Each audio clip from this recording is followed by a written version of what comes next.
First ever professional game for Sven on Leona, and he has a tough task ahead of him. Jensen staring down Faker. What will happen?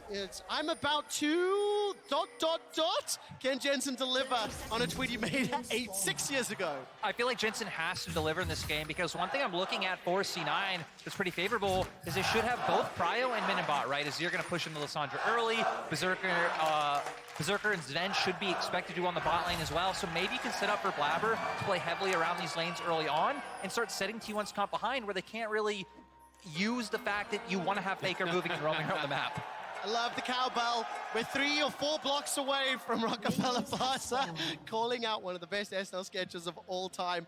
And then Kerry and Sven, 2 players I will be keeping my eyes on throughout the course of this laning phase. Absolutely, and you know when you call back to the can't wait to comp Faker tweet, you know it did not go well for Jensen No, it after did that. not. If I recall correctly, he was getting zoned in between the 2 towers by Faker after that one. So definitely looking for a better performance in this game.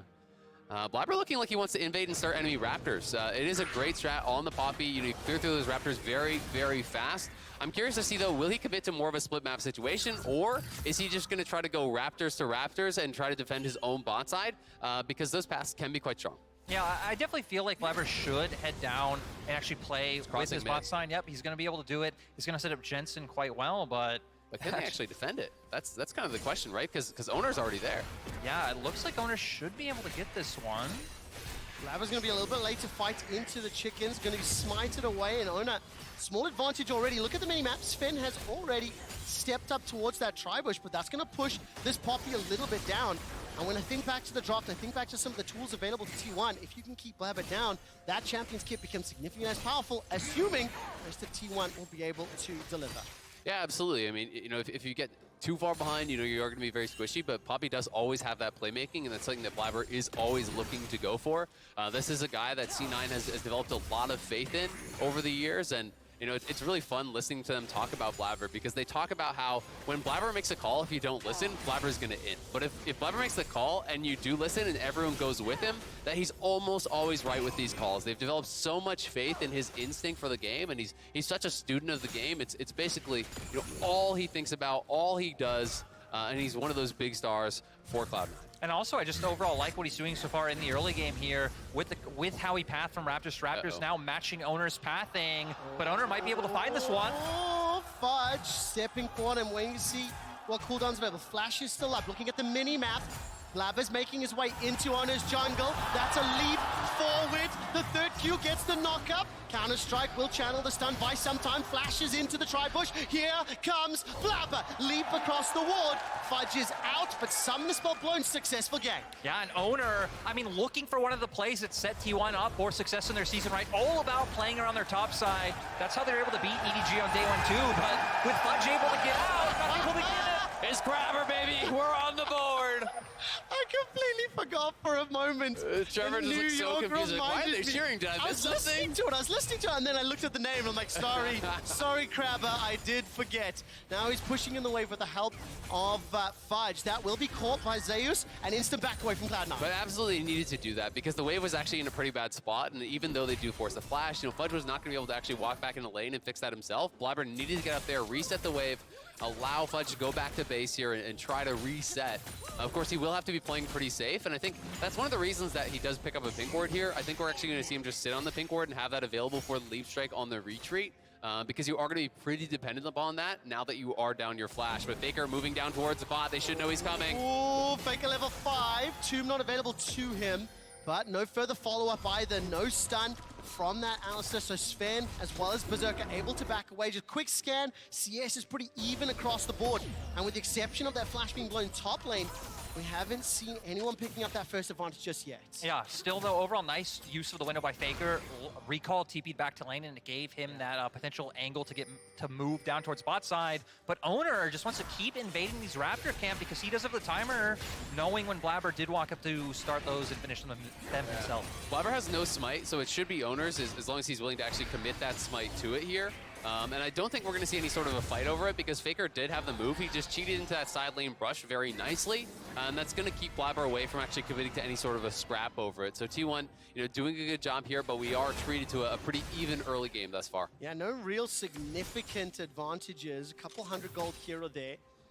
All of the lanes thus far playing fairly reserved, I think, as you would expect based on the drafts. Yeah, absolutely. And I think for the C9 side, for once, it's not concerning, right? When you look at the drafts in the previous 2 games, you were really feeling C9 had to snowball the game, had to get out to a big early lead. This time around, Tristana, Jax, Azir, you're chilling. As long as you're farming evenly, you're going to be pretty happy about your state in the game.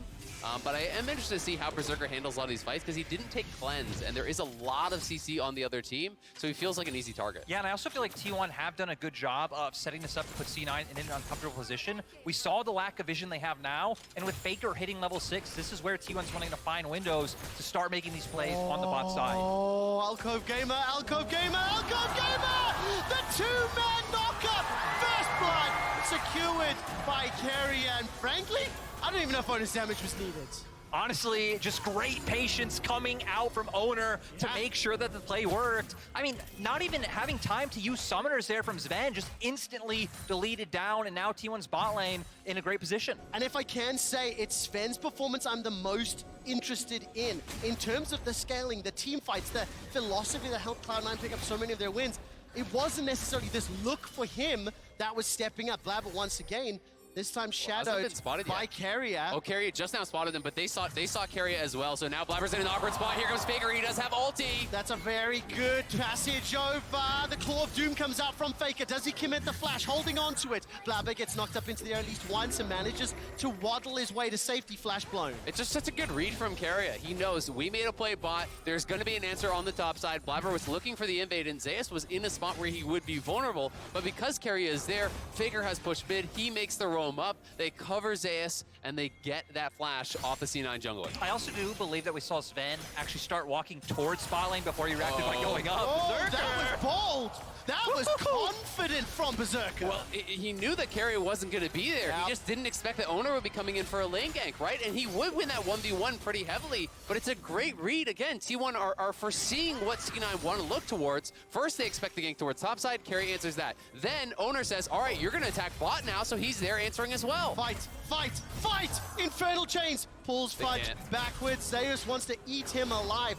Keep your eyes on this minimap. Carrier on the Alistar has picked up those boots of mobility. Part of the reason I think we're going to see him moving around the map and supporting the other lanes. Yeah, but we see C9 now with Owner having just made that play towards bot side, knowing that he must have camps up, now getting full control over bot side. We do have Dragon up. We haven't seen too many teams opt into early Dragon still here at the World Championship, but if C9 can start stacking these up and again, give themselves a bit of insurance later on, that would be huge for them. It would, but I think with Poppy, it's just such a long take on the Dragon that unless they get massive bot lane or mid lane prio, I don't think they're going to be willing to actually start that up. Owner will be spotted out, and you can see that C9 is cheating up towards mid lane, trying to be there in case there is sort of a play that Sven has to answer. But for now, I think C9 really are happy to just keep farming this out. The longer this game goes, while it is at relative parity, the better they are going to be feeling. But Jensen in trouble now. Is indeed. Emperor's Divide by so much time. But just that Glacial Path as well as the W committed, and that will allow Jensen to escape. But crucially, the ultimate is not available. Cloud9 find themselves 1,500 gold down in the space of 2 or 3 minutes, and a significant amount of that is sitting in that top lane. A large CS advantage, as well as obviously first blood. But the man on your screen, Carrier, help picked up. Sven lands, the Zenith Blade flashes out to safety. Owner and Blabber stepping forward. The verdict is held for now. Poppy Copter backs out, and the fight fizzles. I mean, Zeus is just doing such a good job up in that top lane, and T1, has been up there to help him, right? They get up there, they force out the flash with Owner, the wave's in a bad spot, that creates an advantage for Zeus. Then, when Zeus could be actually preyed on by this gank from Blabber, Carry is there as well. They know that this guy is going to make it work if they give him the help, if they give him the coverage that he needs to really abuse the 1v1, and so far, he's doing just that. Yeah, and again, all of this in my mind coming from Owner. Now Faker going to make the move, but even this comes from the fact that he went towards that mid lane, helped give him the chance to reset earlier on. It pretty much means that T1's laners will always have the first chance to move, and that they're going to continuously find these. With Rift Herald up right now, we see both teams sending all 5 members towards that top side. That was a little scary to watch from Zeus. Just a simple pattern, trading into Fudge, clearing out that wave. We are 10 minutes in. Rift Herald is now being started off by T1. Look at the wave states. Jensen forced to catch in that middle lane. Fudge around 60-70%. And the call is a little uncertain. Back away, step forward, back away. They're not sure what they're doing. I feel like C9 should not have even moved. Leave Berserker bot lane. Tristan is one of the best tower pushers. You Pretty much the best. You could have taken 2 plates bot for free. They make the move up here. They're not really sure if they want to commit. I just didn't feel like they had the setup to actually be able to do it.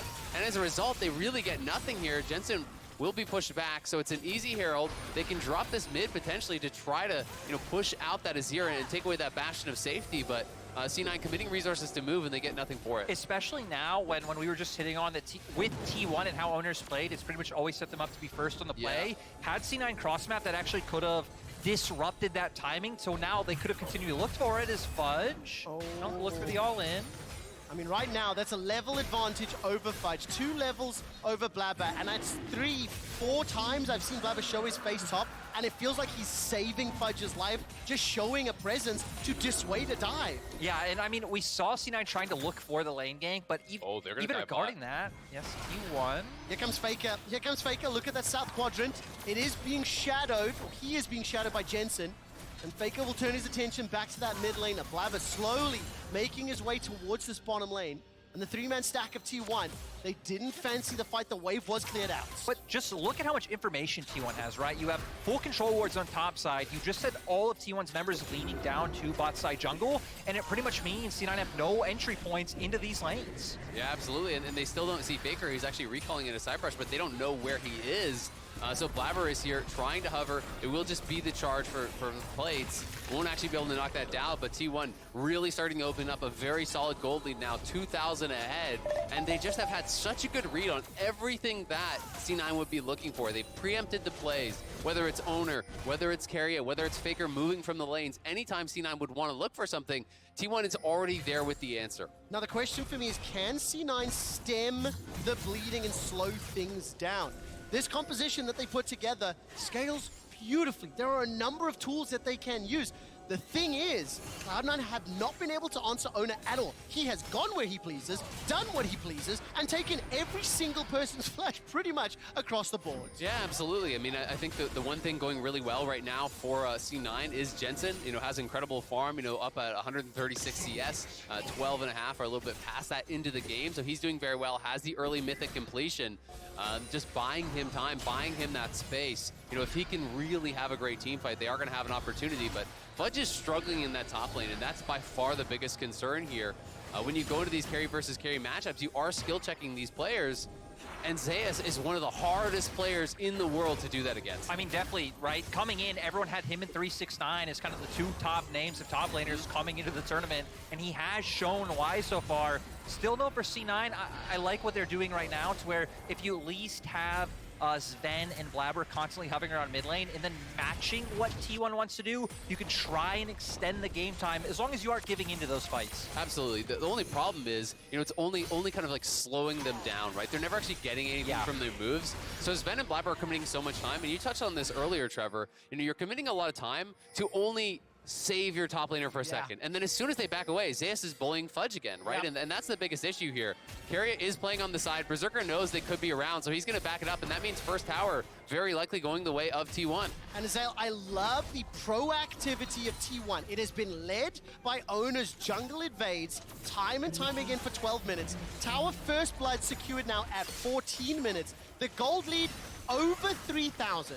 There's been a Mythics advantage on the side of T1 for a while, but it does feel to me like their focus around slowing Blabber down in the early stages, invading the jungle, putting them behind, and look at this itemization difference. Thrift store shopping for Berserker into Kraken Slayer, and nearly second item completed. And I think this is exactly when T1's comp really hits their stride, right? I mean, Lissandra Viego, we've seen this combo so many times before. One item, so much burst able to come out, the lockdowns there, and then the resets coming out for both champions. So even though C9 can slow them down, definitely going to have to start trying to find those opportunities across map. Now, I will say, exactly as we talked a little bit about, Jensen on this Azir, he is up 25 CS. I think some of that movement from Faker has allowed Jensen to make sure in this matchup he has that small advantage. but this also puts a lot of pressure on C9's mid laner. Those Emperor's divides have to be crucial. Get rid of either Aatrox or Viego. Buy time to focus down the Lissandra or the Kai'Sa, because don't forget how easy it is to start fights, and Fudge is going to get destroyed. His heart is broken. The second kill for T1, and it lands in the hands of Owner. And it just keeps going to show how well Owner is doing so far in this matchup. He really has been the standout, bringing T1 this victory. Now they're going to get another turret down. Gold lead extends even further. 5K in 15 minutes. I mean, it's all out of control now. They've got to find some sort of a pick. We'll see if they can find Zeus here. The recall just finished. The solar flare missed. The pin against the wall. Zeus is going to flash for safety, and Berserker gets the kill. The LCS and Cloud9 get one, but maybe at the cost of 1.5 or 2 turrets. Yeah, it's at the cost of so much more. You know, you rotate your 5 members top to get a pick, but you're losing the mid tower. You're losing the bot tier 2, or at least it's getting very, very low. And this top gap has just become an absolute canyon. C9 are having to spend so many resources trying to keep Fudge in the game, but honestly, it's costing them the rest of the map, because every time they send people up there to try to help out Fudge, they're losing their jungle camps on bot side. They're losing towers everywhere else. And it's becoming a very, very difficult game to see Cloud9 clawing their way back into. And sadly, it goes to what we set up coming out of draft, right? The fact that Fudge has leaned heavily on things like the Fiora in the previous 2 games, now playing the Jax. Honestly, maybe looking forward for C9, especially when you are in a group with people like Zeus coming in. You're going to have to lean on some weak side top laners and try and make it through these laning phases. I mean, talking a little bit about the group, T1, Cloud9, Fnatic, they've got so much history. I mean, throw ETG in there as well. At all time, Cloud9 have played T1 4 times previously. They are 0-4 against the organization. This is the 5th time they are facing off. And this is a incredibly precarious position.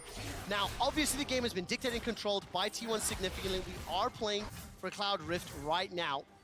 And for Cloud9, again, the same thing we said 10 minutes ago remains true. You need to slow down the pace of the game. Stop letting them get ahead. A second teleport's being channeled. Faker's making his way in. Blabber and Spin about to arrive. So far, 2 for 2. The Ring of Frost may cost Faker his life. He goes golden. Gumayushi is going to be backed up by Carrier. The Killer Instinct. That's 1. That's 2. Jensen pump for a triple. Guma gets a quadra. And we see Guma popping off. Faker able to buy so much time. They were able to pick up the Rift Herald as well. They're barreling down the bot lane. Zeus is also pushing in topside. They have everything. Costa curses do not exist. T1 just obliterated that fight. And that's about all she wrote, it feels like, for this one. T1 erased Cloud9 off the map. C9 really pushing, trying to find a play in this side lane. They can feel this game slipping away from them. But T1 was more than ready for the play. They have the extra man, and they punish Cloud9 tremendously. Is that sort of an unforced error? Chasing us a little, feeling so much pressure, feeling so far behind, that Cloud9 threw everything out and unfortunately got countered. I mean, it's definitely tough, right? You know, and it is an unforced error in the way that it's not as though T1 boxed them into this, but you can say T1 have put so much pressure on the map and have been really grinding them down, and that is what created that feeling of desperation. T1 has answered every play. T1 is playing the map better. T1 is playing the lanes better. And that is what really felt like it boxed Cloud9 into this situation where they feel like they've got to be desperate. They really do. Of course, Faker teleporting in for a brief moment. I thought he was in trouble. Zeus about to solo Jensen. Emperor's Divide buys some time, enough for Owner to arrive. No flash available. Sand Soldiers doing work, and Zeus does not give a damn. The help of Owner sets that one up. I just briefly want to highlight, this is Faker's 100th game at the World Championship. Do you know how many he's won out of the 99 before? 71 of them. I was going to say, not too surprising for one of the most dominant player in League of Legends history. I mean, it's just so incredible. To put that into context, you know, it's like almost 3/4 of his games against the absolute best players in the world. It's truly astounding, and to do it for as long as he has is amazing. Desperation time for Cloud9. They do find him knocking the wall, but Faker still has ult, he has flash, he has exhaust, he's in no trouble. Self-casted, glacial path over. The man has ice in his veins, as everyone knows. Looking to make it a 70-second win. It's 8,000 gold up, 2 dragons, 5 towers 0, and Cloud9 are being bullied and pushed around the map. If you are just tuning in, I think a lot of credit to Owner in the early game. I think he really dictated the pace. Cloud9 never get a chance to start anything because Owner was in their face. He was everywhere, but even after he got that first timing, going back to something that Azale was talking about earlier of choking them out, I really liked how they constantly would dedicate 3 or 4 members maybe down to bot, but have a majority of their vision up towards top side. It actually really did a great job of making it so hard for any cross-map plays to come out from C9 before they fell into such a goal deficit. Well, to me, in so many of these games, you know, team play has been the name of the game. It's about how they, you know, facilitate each other, right? Yep. How they actually work together as a squad, how they're covering for each other's players every single time. They're one step ahead, right? You know, Keria reading and covering the gank on top. And then Owner knowing Keria needs coverage on bot for Gumayushi, so he's already there as soon as Berserker tries to go aggressive. And T1 has just done such a great job, and now 20 minutes in, they're just starting the Baron. They want to get this one over with. Oh man, this is going so low. This is done. This is finished. They're going to finally burst it out, and C9 never get a chance to engage. The Solar Flare was held. They're down nearly 10. They are down 10,000 gold. Fudge gets chunked just a little. Glacial Path goes in. Insta-stun against the wall. Emperor's Divide as the Keepers burn it. Can Cloud9 win the fight? Berserker! Baron was secured. The stun doesn't land. Zeus escapes for now. The Buster Shot buys more time. Cloud9 are still alive, but not for long. Not enough. And they were smacked by T1's wallets. Look at the health bars from T1 dancing in and out of the fight so incredibly well. Berserker could never get the reset. The T1 team fighting just incredible. Nearly a 12,000 gold. What? Guma absolutely popping off. Killer Instinct goes in, Q comes out, and Berserker just stood no chance. What a phenomenal fight. I feel heartbroken for Cloud9.